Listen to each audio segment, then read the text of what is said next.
Om Swastiastu. Assalamualaikum warahmatullahi wabarakatuh. Salam sejahtera untuk kita semua, rahayu, dan salam sehat untuk semuanya. Yang saya hormati Kepala Dinas Pendidikan, Kepemudaan dan Olahraga Provinsi Bali, yang saya hormati para kepala sekolah, baik SMA maupun SMK se-Provinsi Bali, yang saya hormati seluruh peserta didik yang baru memasuki satuan pendidikan SMA dan SMK, yang saya hormati dan saya banggakan.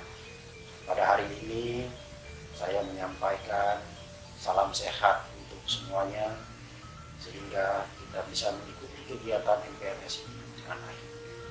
Terlebih dahulu marilah kita bersama-sama mengaturkan puja astuti yang dari Bali kehadiran Ide yang diwasi Tuhan Yang Maha Esa, karena kita semua dalam keadaan sehat walafiat, dan hari ini kita bersama-sama mengikuti satu kegiatan untuk memulai secara resmi proses pendidikan di SMA maupun SMK se-Bali. Kegiatan MPRS saat ini tentu berbeda dengan kegiatan MPRS tahun-tahun sebelumnya, karena saat ini kita berada dalam situasi pandemi COVID-19 yang masih terjadi di tengah-tengah masyarakat kita. Oleh karena itu, maka kita harus beradaptasi dengan baik, sambil memastikan bahwa di satu sisi proses pendidikan bisa kita laksanakan dengan baik dan produktif, tetapi di sisi lain kita semua harus bisa menjaga diri kita, lingkungan sekolah kita, peserta didik kita, para guru-guru kita, tenaga kependidikan kita, harus semuanya aman dari COVID-19.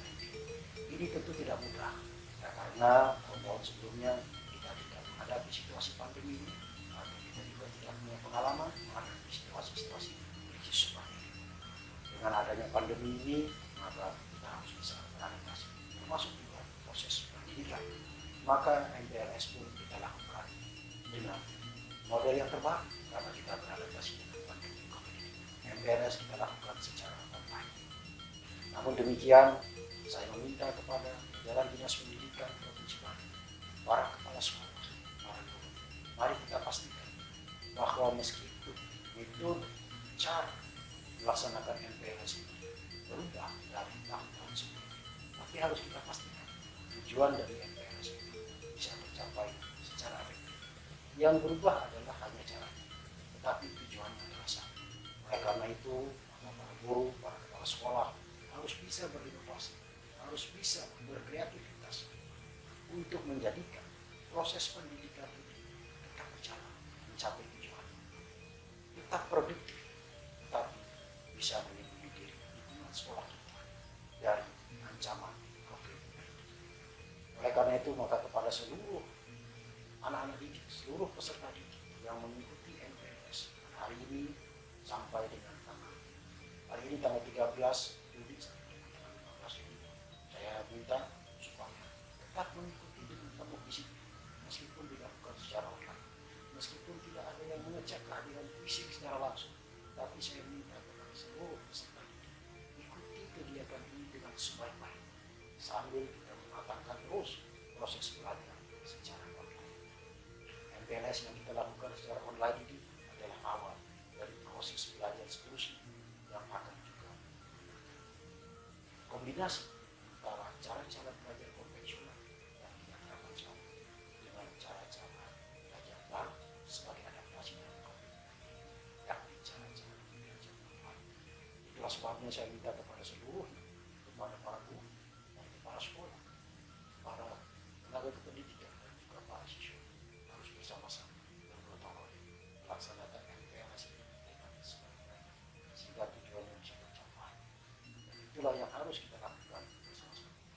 Dengan demikian, maka pandemi COVID-19 ini tidak boleh menjadi hambatan dalam penyelenggaraan pendidikan. Kita harus tetap berjalan, pendidikan harus berjalan, anak-anak kita harus tetap dicerdaskan, dicerahkan, dan kita berjalan. Demikian yang dapat saya sampaikan pada kesempatan yang baik ini. Mudah-mudahan MPRS yang akan berlangsung secara serentak di Bali selama 3 hari, mulai tanggal 13 sampai 15 Juli ini, bisa berjalan dengan baik, lancar, dan mencapai tujuan yang kita ingin bersama. Astagfirullah, semoga dengan dewasa Tuhan Yang Maha Esa memberikan jalan yang baik kepada kita semua. Selanjutnya dengan mengaturkan puji maka masa pengenalan lingkungan sekolah untuk sekolah SMA dan SMK Sebani pada hari ini saya nyatakan dibuka dengan resmi. Sekian dan terima kasih. Om Santi Santi. Om Swastiastu. Assalamualaikum warahmatullahi wabarakatuh. Salam sejahtera untuk kita semua. Namo Buddhaya. Yang saya hormati Bapak pengurus komite SMA Negeri 1 Banjar. Yang saya hormati staf pimpinan, Bapak, Ibu guru dan pegawai yang saya hormati.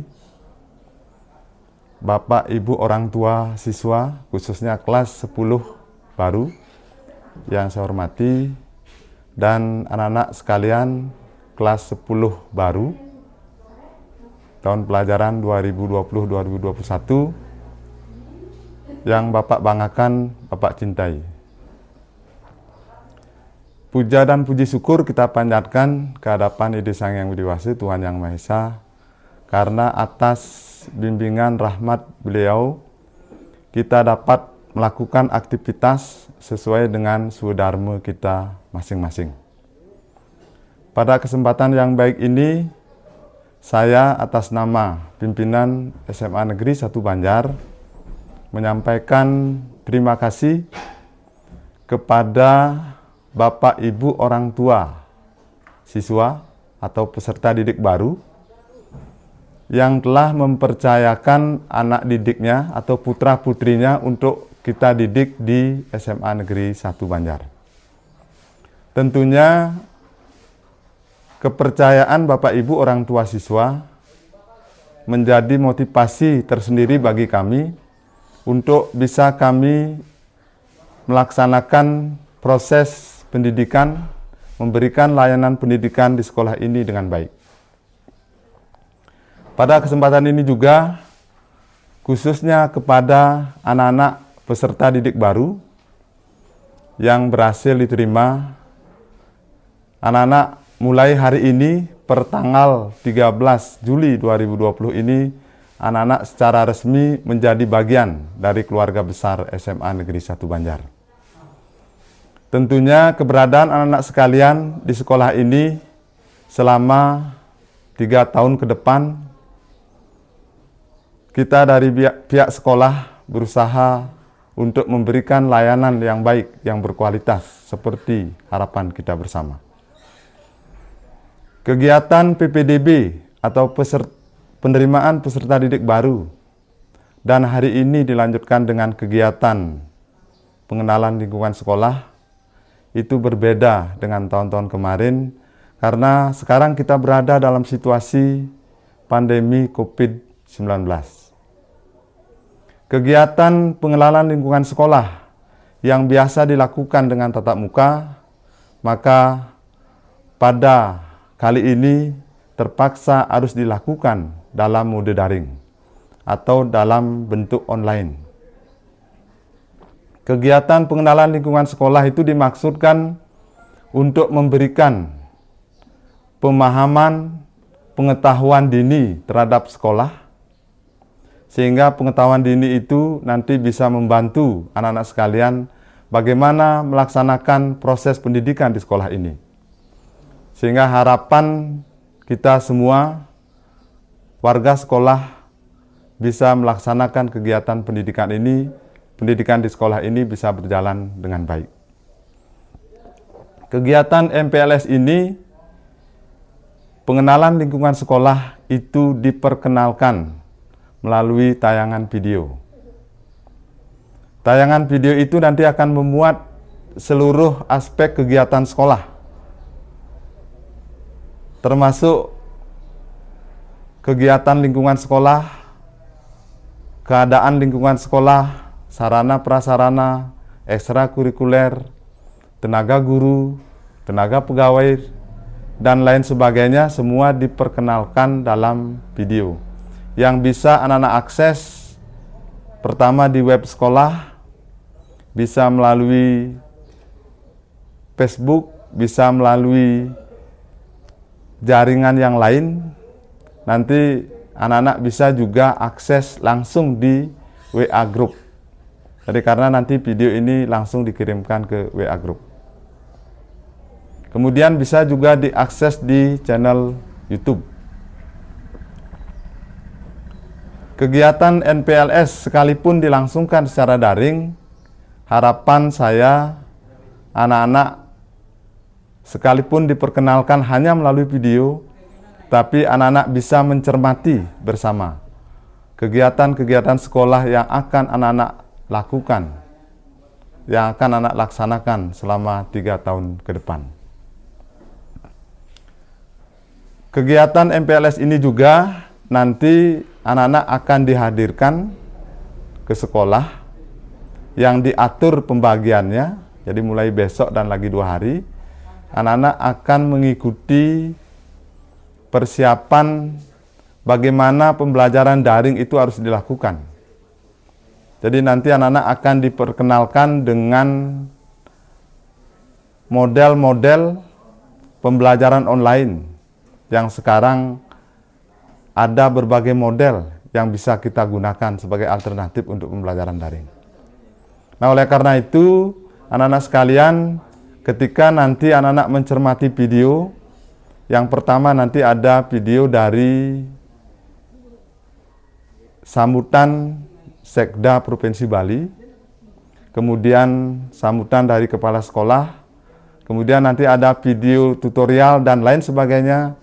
Silakan anak-anak cermati, silakan anak simak dengan baik. Yang selanjutnya, sekolah berharap pemahaman, pengetahuan anak-anak melalui video itu bisa menambah wawasan untuk persiapan anak-anak mengikuti pendidikan di sekolah ini. Kemudian kepada orang tua siswa, khususnya orang tua siswa kelas 10,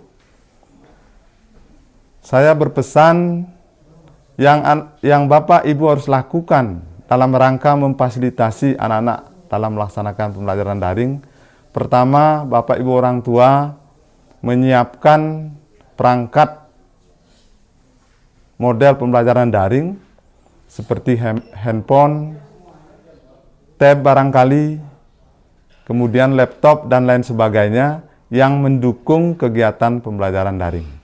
Kemudian yang tidak kalah pentingnya adalah pendampingan Bapak Ibu sekalian nanti selama pelaksanaan pembelajaran daring.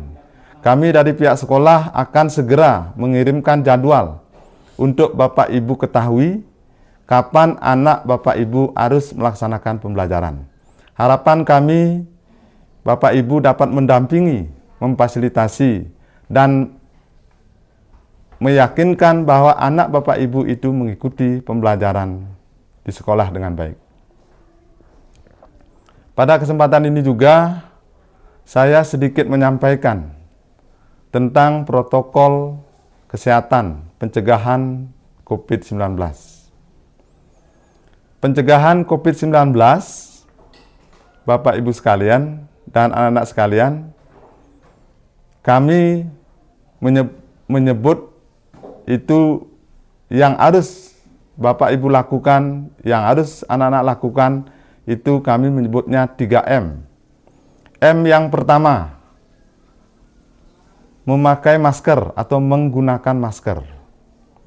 Penggunaan masker ini menjadi satu kebutuhan, menjadi keperluan untuk kita. Ketika Bapak Ibu, anak-anak sekalian ada di luar lingkungan sekolah atau di luar lingkungan rumah. Ketika anak-anak berinteraksi dengan orang lain, siapapun itu, maka anak-anak harus mengenakan masker. Itu M yang pertama. Kemudian M yang kedua, mencuci tangan. Jadi mencuci tangan ini sesering mungkin. Kenapa harus dilakukan mencuci tangan? Karena media penyebaran atau penyebaran virus atau COVID-19 ini adalah melalui tangan. Maksudnya adalah sebetulnya proses kita bisa terinfeksi COVID-19 itu melalui mata, melalui hidung, dan melalui mulut. Karena tangan ini paling sering bersentuhan dengan mulut, dengan hidung, dengan mata, maka tangan itu harus sering-sering dicuci. dicuci dengan deterjen. Kenapa harus dicuci dengan deterjen? Karena deterjen itu dapat mengkoyak atau menghilangkan lemak, karena sebagian dari virus itu bentuknya lemak. Jadi seperti itu. Kemudian yang ketiga, jadi M yang ketiga itu menjaga jarak. Jadi menjaga jarak ini minimal 1 meter. Menjaga jarak ini maksudnya adalah ketika kita berinteraksi dengan orang lain, kepada siapapun, karena kita tidak pernah tahu orang yang kita ajak berinteraksi itu mereka bisa menyebarkan atau tidak. Karena ada istilahnya orang tanpa gejala.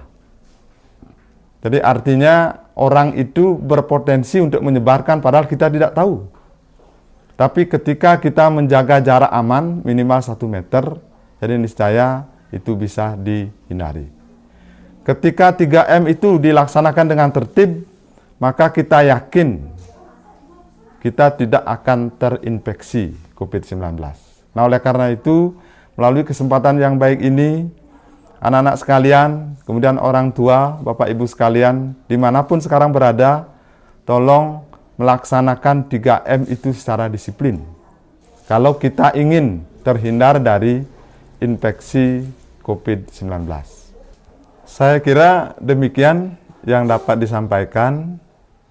Atas asung kertu waru nugraha ide sang yang diwasa Tuhan Yang Maha Esa, pada hari ini, Senin, tanggal 13 Juli 2020, kegiatan pengenalan lingkungan sekolah di SMA Negeri 1 Banjar, saya nyatakan dibuka secara resmi. Selanjutnya, saya tutup dengan para mesanti. Om Santi Santi Santi Om. Wassalamualaikum warahmatullahi wabarakatuh. Salam sejahtera untuk kita semua. Namo Buddhaya.